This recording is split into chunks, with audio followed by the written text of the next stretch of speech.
Some of the features or functions that Premiere Pro has are great and might make all the difference for new users in terms of whether they'll buy Premiere Pro or a competitor's non-linear editor. That said, there are functions within Premiere Pro that aren't exactly deal breakers or even headline grabbers in terms of the latest and greatest functions. But the longer you use Premiere Pro, you'll grow to love these ostensibly minor functions because they'll make your workflow that much more streamlined and much more efficient.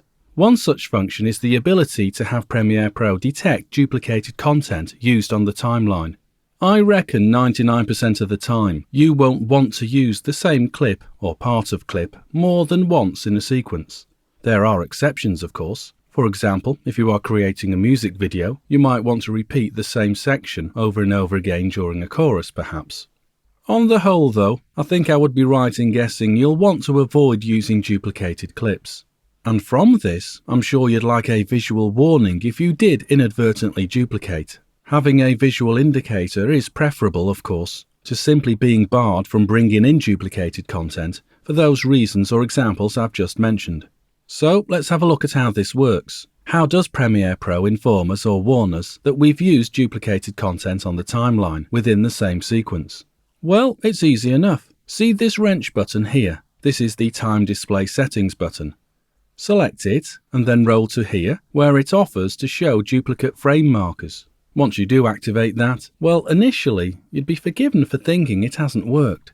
And that's solely because there doesn't appear to be a visible difference to the user interface, in particular here in the sequence panel.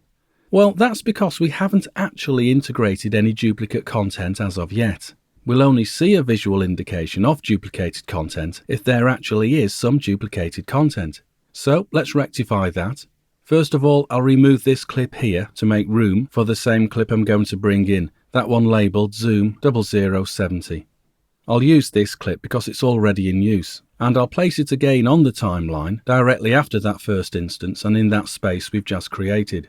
As I say, I've used this clip already, as we can see, so by coming over to the project panel, I can left click and drag and drop onto the timeline, and now we immediately see that visual warning. It's not alarming, admittedly, and it doesn't jump out at us. It's this innocuous-looking thin blue horizontal line at the foot of the duplicated clip. I'll enlarge the tracks, the video and the embedded audio, so we can see this a little bit better. Simply by rolling over the edges there, I can enlarge the video lane and the audio lane too. Okay, so as I say, it's not a deal breaker, but it is a function you'll come to rely on in case you are editing a long project and you don't want to go back and re-edit because you've inadvertently imported onto the timeline some repeated or duplicate content.